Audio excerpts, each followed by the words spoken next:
সৈয়দ ফয়জুল করিম এসেছেন, উপস্থিত হয়েছেন, তাকে প্রশ্ন করা হয় যে আপনি আমাদের একজন নারী সংবাদকর্মীকে বের করে দিয়েছেন, আপনি যদি মেয়র পদে দাঁড়ান বা আপনি যদি নগরপিতা হয়ে যান, তখন তো আপনার সংরক্ষিত নারী আসনের অনেক নারী সদস্য থাকবে, নারী কাউন্সিলর থাকবে, বা সিটি কর্পোরেশনে অনেক নারীরা কাজ করে, যেখানে নারী ইঞ্জিনিয়ারও আছেন।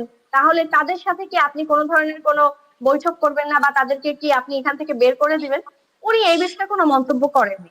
আচ্ছা, তারপরে যখন আমার বিষয়টায় প্রশ্ন করা হয়, আমি যেগুলো ভিডিও ফুটেজে দেখেছি, উনি আমার বিষয়টা নিয়ে উনি কথা বলতে চায় না। উনি বলেছেন যে এটা তার ব্যক্তিগত ব্যাপার, এটা রাষ্ট্রীয় কোনো ব্যাপার না, এটা তার ব্যক্তিগত ব্যাপার। তার ধর্ম পালনের জন্য, তার পর্দা করার জন্য তিনি আমাকে ওখান থেকে বের করে দিয়েছেন। আমি নাকি বেপর্দায় ছিলাম।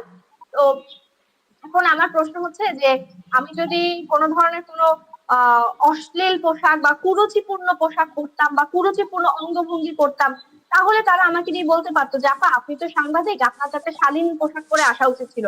যেহেতু পোশাক নিয়ে এখন অনেক কথা উঠছে,